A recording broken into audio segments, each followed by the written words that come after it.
Salut à toi qui regarde cette vidéo. Alors aujourd'hui, je vais te parler de la cérémonie d'inauguration de la cathédrale Notre-Dame de Paris qui s'est déroulée le 7 décembre 2024. J'imagine que tu n'as pas pu louper cet événement dont tous les médias en parlaient, même à l'international. Très honnêtement, au départ, je n'avais pas regardé, je savais déjà que c'était pas quelque chose pour moi. Mais les bribes vues sur internet m'ont choquée au-delà de ce que je pouvais imaginer. Ça aurait pu en rester là, mais dans un temps de prière, j'ai senti que le Saint-Esprit m'exhortait à en parler dans une vidéo pour alerter les enfants de Dieu. Alors voilà, je me suis plongée de plus près dans cette cérémonie. Honnêtement, c'était pas de gaieté de cœur, mais quand le Seigneur nous met un fardeau, il faut bien s'y mettre. Plus je m'y plongeais, plus j'avais de révélations sur ce qui se tramait dans l'ombre. C'est ce que je veux te transmettre dans cette vidéo. Et puis j'ai compris qu'il fallait en amont que je parle aussi de la rénovation de la cathédrale Notre-Dame en elle-même.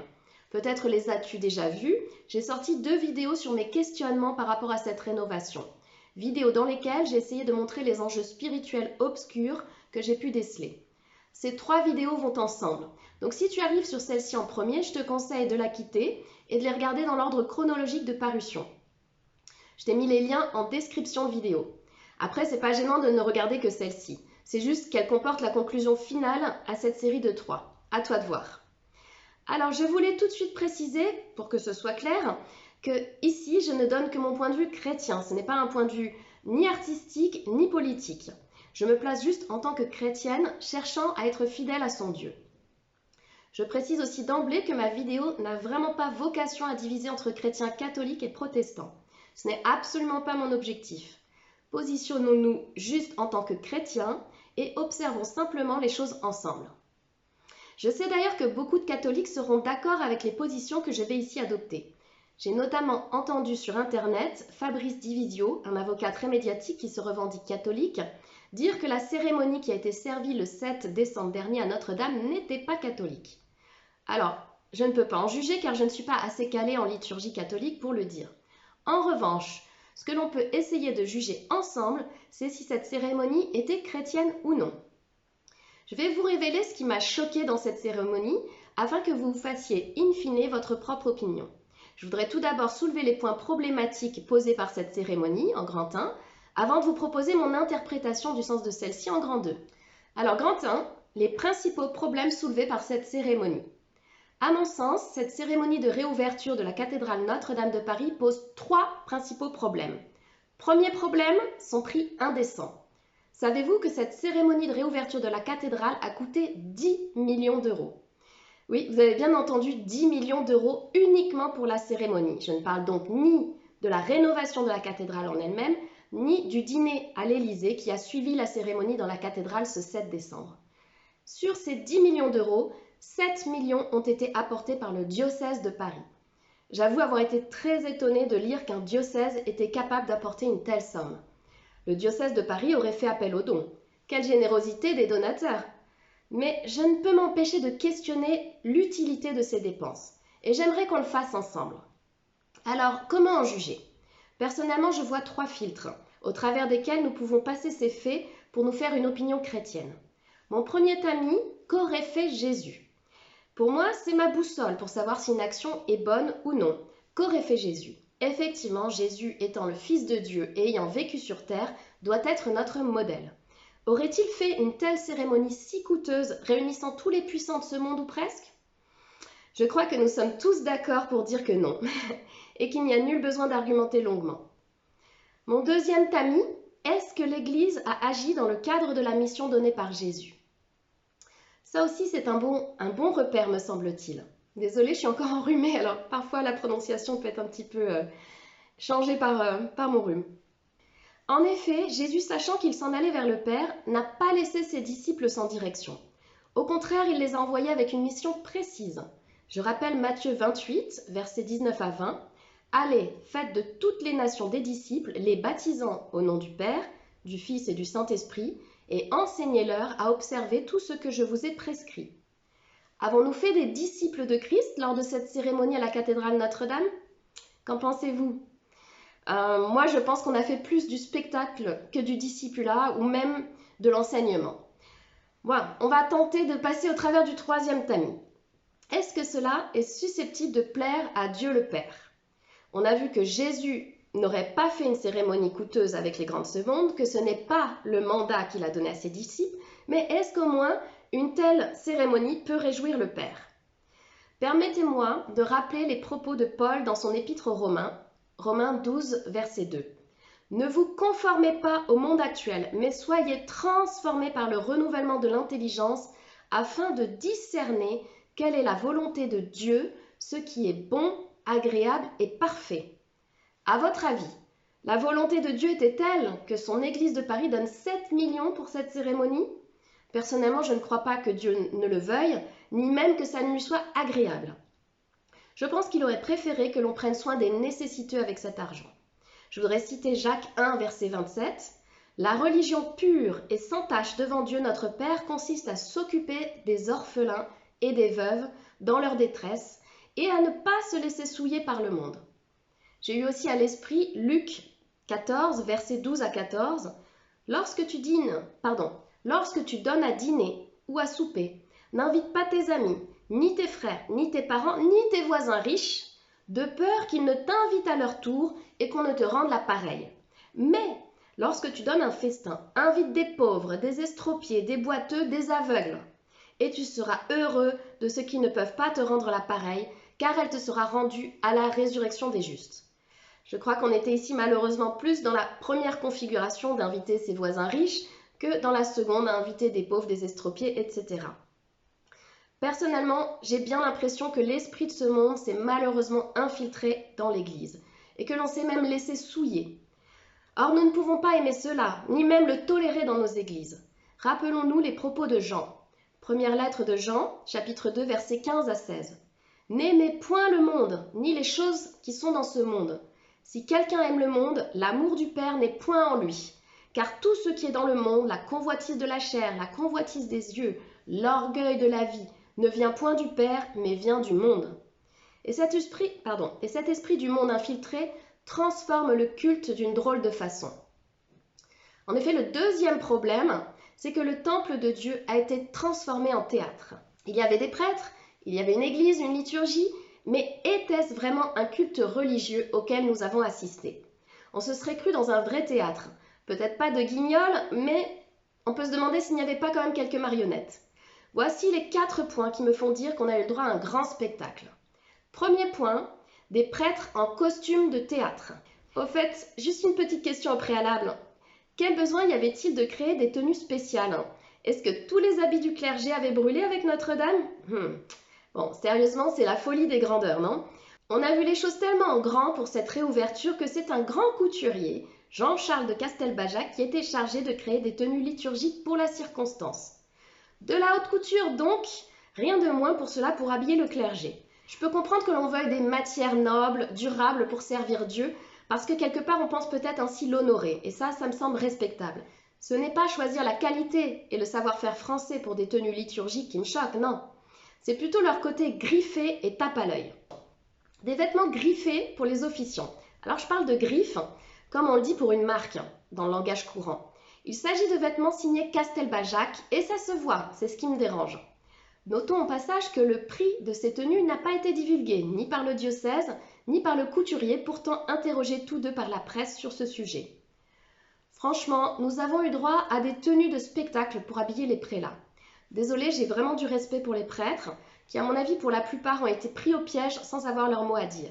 Ce n'est donc vraiment pas contre eux, mais franchement, les blagues qui ont circulé sur les réseaux sociaux n'étaient pas mauvaises. Certains ont vu les couleurs de Lidl, de Google, d'autres ont fait des plaisanteries avec Uno contre Uno. J'avoue que ça m'a bien fait rire. Quelques-uns y ont vu les couleurs de logo de grandes loges maçonniques. Bon là, franchement, j'ai un petit peu moins ri, ou alors ça serait plutôt un rire jaune.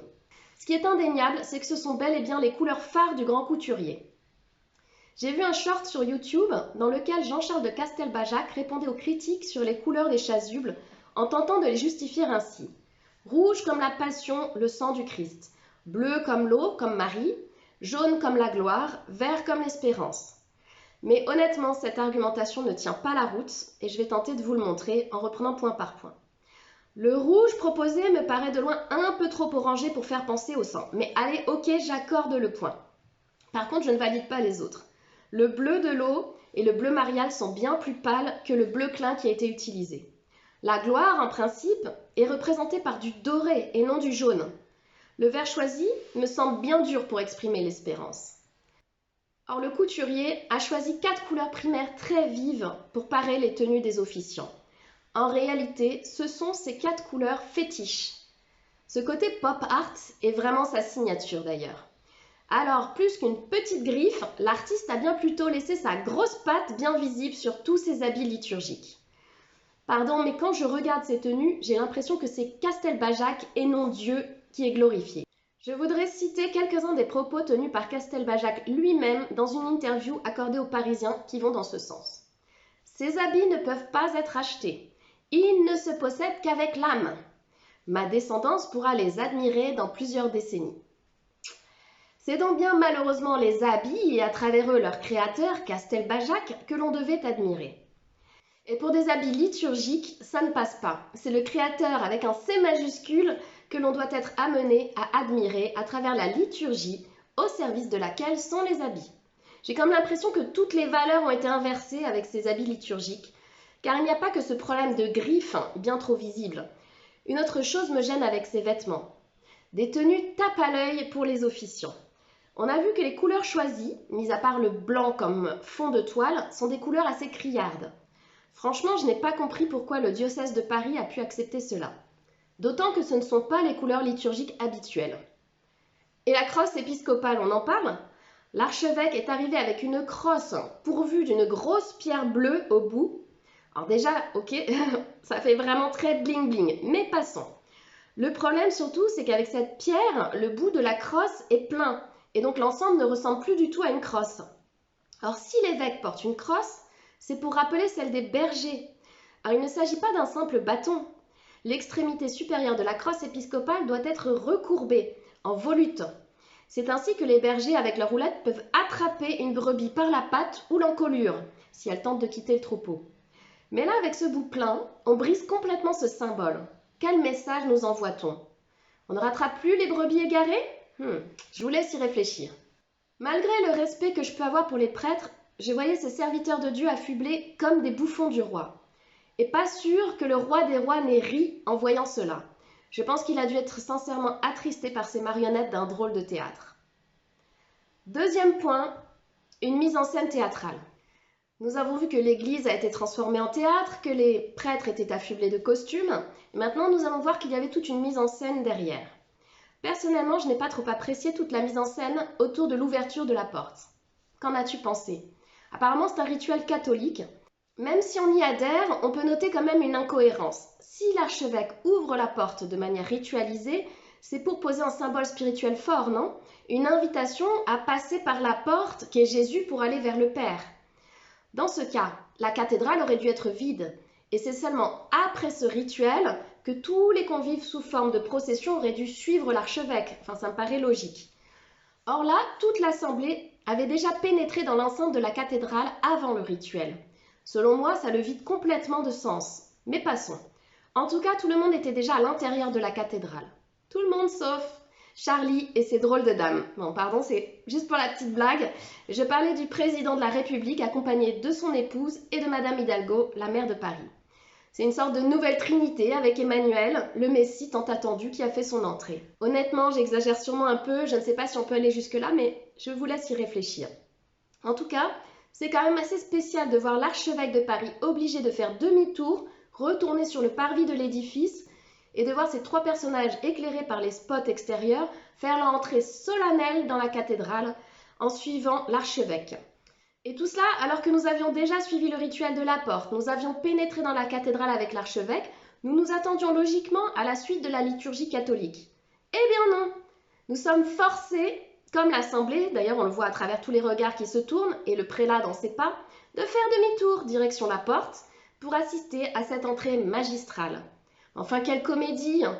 Pourquoi M. Macron ne s'est-il pas installé à l'intérieur comme tout le monde avant le début du rituel de la porte? Vous noterez qu'on a là un vrai coup de théâtre.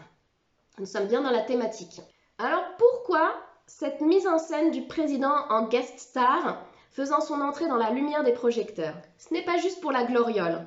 Je pense que cela va plus loin, puisque l'autorité de l'Église, est obligé par ce protocole à faire demi-tour pour aller le chercher sur le seuil de l'édifice avant de le devancer pour son entrée comme une intronisation officielle.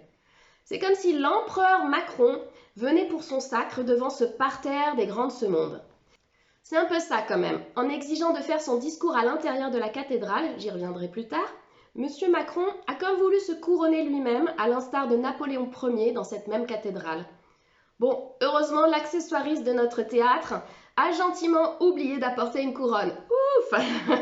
On a eu chaud, mais c'est passé pas loin du sacre quand même. Il y a eu des rebondissements dans cette pièce de théâtre, à moins que ce ne soit un film en fait. J'en viens à mon troisième point, donc sur notre théâtre, enfin ou peut-être film. On a une vraie musique de film, oui mais de film d'horreur. Je voudrais aborder la scène qu'on appelle le réveil de l'orgue. Il s'agit aussi d'un rituel de l'Église catholique lors de l'ouverture d'une église. Il est de tradition que l'évêque s'adresse au grand orgue dans un dialogue. On pourrait être enthousiaste à l'idée qu'il y ait des improvisations musicales, chouette. Et mais alors là, au dire du plus grand nombre dont je fais partie, et je le concède sans mal, ça n'allait pas du tout. Oreilles sensibles s'abstenir aurait dû être indiqué comme avertissement préalable en grand.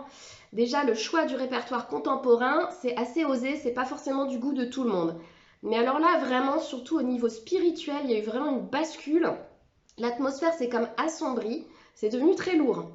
En principe, dans la messe, l'orgue a pour rôle d'élever nos âmes vers Dieu, vers le ciel.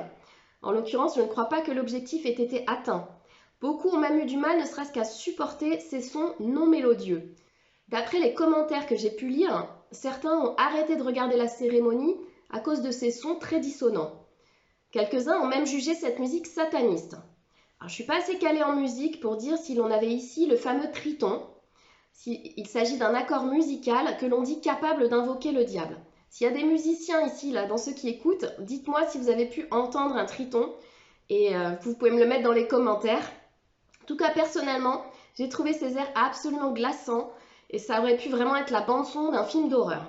Donc pour parfaire ce spectacle dans notre théâtre, après le concert du grand orgue, je vous propose de passer à celui des people. C'est le quatrième point, le show des stars. On a vu qu'on avait un parterre de chefs d'État déjà assez impressionnant. Mais le show n'est pas terminé, puisqu'on a assisté à un vrai spectacle d'artistes de renom après le culte. La cérémonie de réouverture s'est en effet poursuivie par une soirée essentiellement musicale. Les célébrités de la variété française et internationale étaient conviées à chanter, comme Garou, Vianney, Clara Luciani, ainsi que Pharrell Williams et ses 70 choristes gospel. Par ailleurs, de grands noms de la musique classique associés à l'Orchestre Philharmonique de Radio France étaient présents ce soir-là. Je qualifierais l'ensemble comme ayant été comme un drôle de bouquet varié. Étonnamment, on a constamment fait le grand écart entre des styles qu'on pourrait qualifier d'opposés, passant de la chanson populaire aux grands compositeurs classiques pour finir par un DJ français. Et puis, surtout, on est passé sans sourciller du profane au sacré, avec pour seule transition la voix du présentateur Stéphane Bern. Des stars, il y en avait en veux-tu, en voilà, et de toutes sortes. Et ce mélange n'était que la continuité de ce qui nous a été donné à voir pendant la liturgie. C'est d'ailleurs surtout sur ce moment dédié au culte que je voudrais revenir. Donc voilà, j'en viens au troisième problème soulevé par cette cérémonie. On a vu le premier problème qui était le prix indécent de cette cérémonie. Deuxième problème, le temple de Dieu transformé en théâtre. Et maintenant le troisième problème soulevé, un mélange des genres laïques et religieux prêtant à confusion. À défaut d'une grande messe catholique, c'était peut-être la grand-messe des hommes politiques, et les regards curieux échangés entre eux y ont été nombreux, ainsi que les messes basses. Bon, j'avoue, je me suis un petit peu fait plaisir avec ces quelques jeux de mots, mais c'était aussi pour frapper les esprits, afin que l'on se questionne sur ce qui nous a été donné à voir. En effet, c'était un mélange des genres inédits, me semble-t-il, et loin d'être anodin. On a eu devant les yeux une cérémonie de réouverture de la cathédrale mélangeant tous les genres. Un peu républicaine, à noter la Marseillaise juste après l'office religieux, un peu show-off avec toutes ces stars et grands de ce monde, et un peu religieuse quand même, il faut le dire, enfin en apparence en tout cas. En principe, tout aurait dû être bien séparé, en tout cas c'était le programme officiel. Le déroulé aurait dû être le suivant. 19h, petit film sur la cathédrale. 19h20, allocution du président de la République à l'extérieur de celle-ci. 19h40, ouverture des portes de Notre-Dame. 20h15, cérémonie religieuse et enfin 21h30, concert. Voilà, là au moins on respectait bien la séparation de l'Église et de l'État et surtout tout était très clair. On savait notamment que de 19h40 à 20h30, c'était place aux religieux, uniquement le religieux, et le discours du président aurait dû être à l'extérieur. Mais ce n'est pas du tout ce à quoi nous avons assisté. À cause de la météo qui était mauvaise, tout a été imbriqué, voire intriqué. Mais la pluie et le vent ne sont qu'un prétexte selon moi. En effet, si vous avez regardé attentivement les images du début de la cérémonie, on voit Emmanuel Macron et son épouse accueillir un à un tous les chefs d'État et de gouvernement avant que ces derniers n'entrent dans Notre-Dame. On voit qu'ils sont abrités, et ce n'est pas un abri de fortune, loin de là. Ce n'est pas non plus une petite tonnelle de jardin, c'est au contraire une immense tente de réception que l'on peut apercevoir. On voit que cet abri transparent prend une grande partie du parvis de Notre-Dame. Cet immense abri a l'air de faire à l'œil nu la moitié de la cathédrale en longueur. Si c'est exact, je peux me tromper bien sûr, ça ferait 60 mètres de long, soit environ la taille de la nef où étaient logés tous les invités à la cérémonie. Ainsi, cet immense barnum aurait pu contenir tout ce petit monde. Et cette tente de luxe permettait d'être 100% à l'abri de la pluie et en grande partie à l'abri du vent, car équipée de cloisons latérales et même de portes en PVC. Seule la façade du côté de la porte principale de la cathédrale était ouverte. Mais pour tenir 20 minutes, c'était largement suffisant. Alors pourquoi je vous parle de 20 minutes? En fait, c'est simple. J'ai chronométré les temps. 5 minutes de film, 5 minutes d'ovation aux pompiers et 10 minutes de discours du président, ça fait 20 minutes. Ça passe quand même 20 minutes sous une tente quasi entièrement fermée, en étant bien couvert, honnêtement, je pense qu'il y a pire. Sachant que pour le 11 novembre, on n'a pas d'abri comme ça, pourtant souvent il pleut, il vente, et ça n'empêche pas notre président, ni tous les représentants politiques présents, de rester sous la pluie, le vent, malgré les intempéries. Alors mon point de vue, c'est qu'avec un tel abri, il n'y avait pas d'excuse. Je dirais qu'on nous a vraiment pris pour des lapins de 3 semaines dans cette histoire. La vérité, c'est surtout à mon avis que M. Macron tenait absolument à faire son discours dans la cathédrale elle-même. Or, un discours politique dans une église juste avant le culte, c'est du jamais vu dans une église qui sert encore pour le culte. Et c'est vraiment plus que discutable. En réalité, le 7 décembre, jour de la réouverture, c'était même le deuxième discours politique d'Emmanuel Macron dans la cathédrale. Donc vraiment, la météo a bon dos. Et ce jour-là, lors du premier discours d'Emmanuel Macron dans la cathédrale, il faisait plein soleil. Donc rien à voir avec la météo. Pourtant, ce n'est pas sur le parvis, mais bien à l'intérieur de la cathédrale qu'avait eu lieu cette première allocution du président dans Notre-Dame. Ok, la première fois, ce n'était pas juste avant, pendant le culte, mais quand même. Le président de la République avait effectivement déjà réussi un premier coup, si je puis dire, lors de la dernière visite de chantier de Notre-Dame. C'était le 29 novembre dernier. Le président s'était en effet exprimé au milieu de la nef de Notre-Dame et tout autour de lui, un cercle d'environ 1300 personnes de toutes sortes était collé à lui. Compagnons, artisans intervenus sur le chantier, préfets, maires de Paris, archevêques, évêques, pompiers et bien d'autres encore. Tout ce beau monde entourant le président en formant un vrai cercle de 365 degrés autour de lui sur une mini-estrade, c'est étonnant. La prise de vue du dessus montre vraiment une image singulière. Image d'un président de la République français debout, un peu au-dessus de tous, au beau milieu d'une cathédrale catholique, s'exprimant devant une assemblée laïque. Drôle de melting pot. Comment l'interpréter? Bonne question.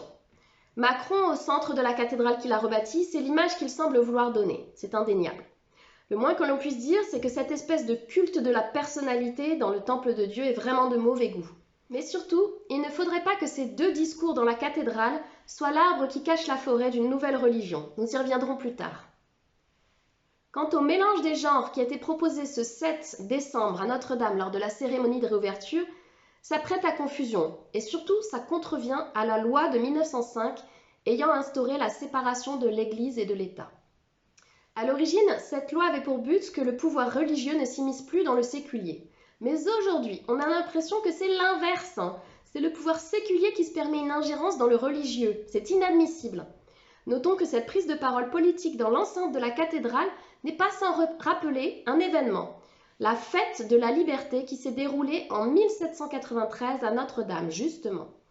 La cathédrale avait à cette époque été rebaptisée Temple de la Raison par les révolutionnaires. Alors certes, aujourd'hui on laisse encore les curés officiers, mais ne les a-t-on pas fait plier devant les desiderata d'un président de la République? Soulignons aussi tout de même que ce dernier a terminé son discours par un « Vive la République » dans le temple de Dieu. Franchement, il fallait oser. Personnellement, j'ai l'impression que l'on essaie encore de rebaptiser Notre-Dame de Paris. Cette fois non plus en temple de la raison, mais en une sorte de temple de la fraternité universelle. Je reviendrai là-dessus juste un petit peu après. Alors oui, on peut encore faire un culte religieux à Notre-Dame, contrairement à 1793, mais en même temps, on y fait des discours politiques aux allures religieuses, on ajoute à l'édifice un coq phénix, on y introduit la cloche des JO, etc., etc. Bref, du grand n'importe quoi. On sait qu'Emmanuel Macron, notre président, est un grand amateur justement de cette expression « en même temps ». Donc ce mélange des genres du 7 décembre dernier a certainement dû lui plaire. Mais notre Dieu, lui, n'est pas le Dieu du « en même temps », pas du tout. Il est l'unique vrai Dieu, et il est un Dieu jaloux. Non seulement jaloux est un adjectif qualifiant fréquemment Dieu dans la Bible, mais c'est même un de ses noms. On le retrouve dans Exode 34, verset 14. Donc il ne peut y avoir aucun autre Dieu que lui. Le « en même temps » est totalement exclu. Alors choisissons devant qui nous voulons nous prosterner et avec qui nous voulons faire alliance. Toutes les propositions politiques ne sont pas acceptables et les chefs religieux ont la responsabilité de les décliner fermement s'il le faut quand on tente de les imposer à leur Église. Vous aurez donc compris que je suis d'avis que l'archevêque de Paris n'aurait pas dû permettre que la Maison de Dieu soit ainsi détournée de son objectif de culte à Dieu et de prière. Tout le monde connaît cette scène de la Bible, qui est présente quand même dans les 4 évangiles, où Jésus a chassé les marchands du temple. Alors on ne demandait bien sûr pas à l'archevêque de renverser les tables, ni de se fabriquer un fouet, non, juste de savoir dire non au projet d'Emmanuel Macron et de garder la cathédrale comme Jésus le voulait en son temps, pour le temple de Jérusalem, comme une maison de prière. C'est à cela que sert l'Église. C'est quand même pas si compliqué, non? Alors c'est sûr que c'est l'ennemi qui est derrière tout cela et qu'il a tiré beaucoup de ficelles en coulisses dans toute cette rénovation et cette cérémonie de réouverture. J'en viens justement à mon interprétation, c'est mon grand 2. Voilà, en grand 2, l'interprétation que je donne à cette cérémonie. Bien sûr, je ne prétends pas avoir toutes les clés de compréhension de cet événement, ni de connaître tous les tenants et les aboutissants des plans de l'ennemi, bien évidemment. Premier point, je vois un lien entre les cérémonies des Jeux Olympiques et la réouverture de Notre-Dame. Ce qui m'est apparu, comme je vous en ai déjà parlé dans la première vidéo de cette série avec le projet de synchronisation de la rénovation de Notre-Dame de Paris avec les Jeux Olympiques, ainsi qu'avec le transfert de la cloche des JO de Paris 2024 dans la cathédrale, c'est qu'il y a un lien occulte entre la réouverture de la cathédrale Notre-Dame et les cérémonies des Jeux Olympiques de Paris. Je voudrais rappeler le côté satanique des cérémonies des Jeux Olympiques. Vous avez peut-être vu les vidéos où j'avais commenté la cérémonie d'ouverture des Jeux Olympiques, sinon si vous souhaitez les regarder, je mettrai le lien en description. Et donc si vous les avez visionnés, vous vous êtes peut-être demandé pourquoi je n'ai pas commenté la cérémonie de clôture des Jeux Olympiques. En effet, il y avait beaucoup à dire et j'aurais pu en faire une vidéo largement. Mais tout simplement, je ne me suis pas sentie appelée à le faire.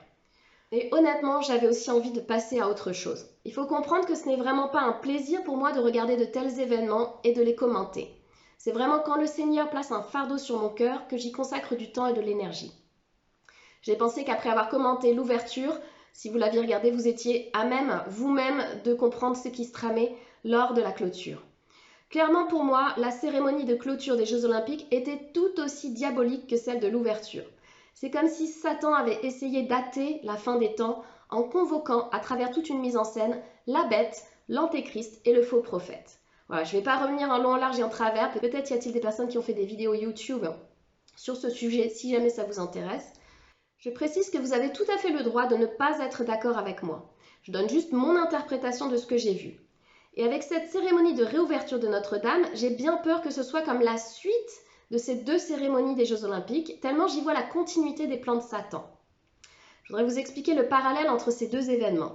Aux Jeux Olympiques, lors de la cérémonie d'ouverture, avec la parodie de la scène, je ne sais pas si vous vous souvenez de cet immense banquet qu'on a vu, on s'est moqué du Christ. Et là, pour moi, avec cette parodie de liturgie théâtralisée et bafouée par la République, on s'est moqué de son Église. Mais pire que cela, j'ai eu le sentiment qu'à défaut de pouvoir s'en prendre au Christ, c'était comme si Satan voulait pénétrer l'Église de Christ elle-même pour mieux la détruire de l'intérieur. Maintenant, je voudrais venir à un autre point. Laissez-moi revenir un instant sur le projet de nouveaux vitraux de Claire Tabouret, car à mon sens, il est très instructif sur ce qui se trame dans le monde spirituel. Dans une de ses interviews, Claire Tabouret commentait l'une des œuvres retenues pour les nouveaux vitraux. Il s'agirait selon elle d'un hommage à Viollet-le-Duc en reprenant ses motifs géométriques abstraits. Mais attention, Madame Tabouret ne fait cependant pas une reproduction exacte des motifs initiaux. Elle explique qu'elle a photographié les 6 baies actuelles de Viollet-le-Duc avec son téléphone. Il s'agit donc de photos avec une basse résolution qu'elle a ensuite imprimées, perdant encore dans cette étape de la résolution, avant de les découper, de les peindre, pour enfin les imprimer de nouveau sur une feuille de plexiglas, en gros. Elle revendique à travers ce processus en multiples stades une érosion des formes. J'ai trouvé que c'était exactement ce que l'on faisait avec le message de l'évangile. On l'érode, on le dilue, on le noie. Pourquoi faire cela, allez-vous me dire? J'ai pu lire que l'intention de Madame Claire Tabouret était que ses œuvres à Notre-Dame soient au service de l'unité. Alors l'unité c'est bien joli, mais pas au détriment du fond du message, car rappelons que Jésus n'est pas venu apporter la paix, mais l'épée. Il s'agit de l'épée de la parole. On ne peut donc pas faire une religion coupée de la parole, ni de qui est la parole, c'est-à-dire Jésus-Christ. Pourtant, justement à travers notamment les 2 discours de M. Macron dans la cathédrale, c'était bien de cela dont il était question. Mis à part les remerciements acquis de droit, tous ces laïus étaient empreints d'un vocabulaire religieux. Il a notamment employé le terme d'espérance à connotation chrétienne, alors que pour un discours politique, celui d'espoir était bien plus approprié. Le plus frappant, c'est le nombre de fois où il a prononcé le terme fraternité. J'ai compté 6 occurrences en seulement 10 minutes lors de son 2e discours. Oui, mais malheureusement, dans tous ces discours, il ne s'agit pas de fraternité chrétienne. Nous pouvons nous appeler mutuellement frères et sœurs entre chrétiens, car nous avons le même Père, l'Éternel, et nous reconnaissons Jésus comme le Fils de Dieu et donc comme étant notre frère. C'est ce postulat qui fait le lien de fraternité entre chrétiens. Or, ici, le modèle proposé par M. Macron est celui d'une fraternité universelle, il l'a bien dit. Tout le monde est frère et sœur. Ça me fait un petit peu penser à la chanson, je ne sais pas si vous la connaissez, elle date déjà un petit peu. On ira tous au paradis.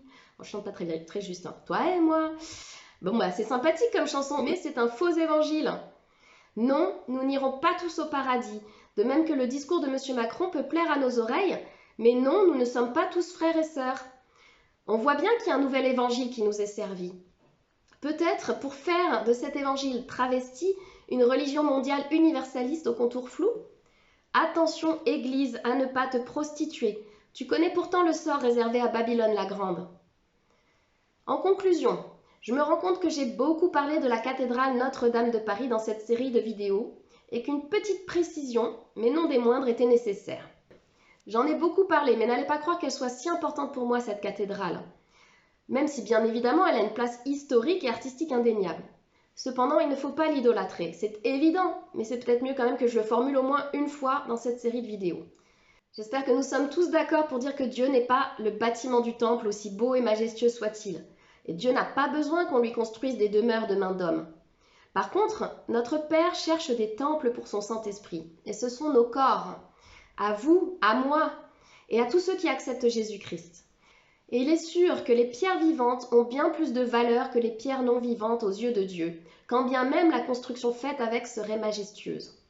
Nous sommes effectivement ces pierres qui forment l'Église de Christ, comme il l'avait annoncé à Pierre dans Matthieu 16, 18. « Et moi, je te dis que tu es Pierre, et que sur cette pierre je bâtirai mon Église. » Alors veillons sur nous-mêmes, soyons des vierges sages qui ont de l'huile dans leurs lampes. Cette huile, c'est le Saint-Esprit. Soyons donc éclairés par le Saint-Esprit, ne nous laissons pas tromper par les œuvres du malin. Nous devons être vigilants, car nous sommes dans les temps où des loups sont entrés dans la bergerie. Je voudrais citer l'évangile de Matthieu au chapitre 7, verset 15. « Gardez-vous des faux prophètes, ils viennent à vous en vêtements de brebis, mais au-dedans, ce sont des loups ravisseurs. » Et ce passage, notez-le, c'est juste après avoir dit que la porte qui mène à la vie éternelle était étroite et le chemin resserré. Un peu plus loin dans le même évangile, au chapitre 24, à plusieurs reprises, Jésus nous met en garde contre la séduction des faux Christ et des faux prophètes. Encore après cela, les apôtres de Christ nous donnent des avertissements dans le même sens, par exemple dans Actes 20, versets 29 à 30. « Je sais qu'après mon départ, des loups cruels s'introduiront parmi vous, et ils n'épargneront pas le troupeau. De vos propres rangs surgiront des hommes qui donneront des enseignements pervertis pour entraîner les disciples à leur suite. » Pierre en parle également dans sa deuxième épître, 2 Pierre, chapitre 2, versets 1 à 2. « Cependant, Il y a eu parmi le peuple de prétendus prophètes, de même il y aura parmi vous de prétendus enseignants. Ils introduiront sournoisement des doctrines qui conduisent à la perdition, allant jusqu'à renier le maître qui les a rachetés, et ils attireront ainsi sur eux une ruine soudaine. Beaucoup les suivront dans leur immoralité, et la voix de la vérité sera calomniée à cause d'eux. C'est donc dans la bergerie, dans l'Église elle-même, que les loups se trouvent. Nous ne pouvons pas nous permettre de suivre aveuglément nos pasteurs. N'oubliez pas qu'à propos de Babylone la Grande, le peuple est sommé par Dieu de sortir du milieu d'elle. C'est dans Apocalypse, chapitre 18, verset 4. Alors si nos bergers suivent l'esprit de ce monde, ne les suivons pas. Soyons prudents comme les Béréens. Ces derniers ont reçu la parole de Paul et Silas, et il est dit d'eux dans Acte 17, verset 11, qu'ils reçurent la parole avec beaucoup d'empressement, et ils examinaient chaque jour les Écritures pour voir si ce qu'on leur disait était exact. Alors qu'attendons-nous, nous-mêmes, pour passer tout ce que l'on nous prêche ou nous impose au crible des Écritures pour savoir si cela est correct? En outre, nous devons écouter le Saint-Esprit qui vit en nous. C'est lui notre boussole. Personnellement, l'Esprit qui vit en moi m'a tout de suite mis une alerte rouge sur tout ça. Et c'est lui qui m'a poussé à vous en parler, pour ceux qui se seraient endormis un moment devant ces beaux discours humanistes et ce beau spectacle. Prenons garde, mes frères et sœurs, sinon ce sont nos temples qui vont partir en fumée. Nous devons veiller à nos édifices personnels et à les entretenir de peur qu'ils ne s'écroulent. Et si ce n'est pas déjà le cas, rebâtissons les temples que nous sommes sur les bases solides de l'évangile de Jésus-Christ. Et c'est ma prière pour chacun de vous maintenant. Père, je te prie de susciter une grande soif de ta parole chez chacun de tes enfants qui regardent cette vidéo. Remplis-les de ton Saint-Esprit au nom de Jésus. Mon frère, ma sœur, demande à Jésus, qui est la vérité, qu'il ôte lui-même ce qui est faux dans ce que tu as pu croire jusqu'à présent. Essuie-le, car il est le bon berger. Je prie que les forteresses de pensée tombent au nom de Jésus. Mais toi-même, mon frère, ma sœur, tu dois faire un choix, celui soit de suivre la tradition, qui tu le vois peut être influencée par le monde, ou suivre la vérité qu'est Christ, qui elle-même est immuable. Attention, je ne prêche pas pour une chapelle ou une autre. Que tu sois catholique, protestant, orthodoxe, sache que je t'aime fraternellement. Je ne t'appelle pas à délaisser ton église pour aller dans une autre. Tu as ton libre arbitre et je le respecte. Mais je t'appelle à une chose, suis Christ, car il est le chemin, la vérité et la vie. Je t'exhorte à écouter l'Esprit de Dieu quand il t'interpelle. Et n'oublie pas de faire comme les Béréens, passe tout au crible de la Bible. Voilà mon frère, ma sœur, sois richement béni au nom de Jésus-Christ. Je te dis à tout bientôt. Bye bye.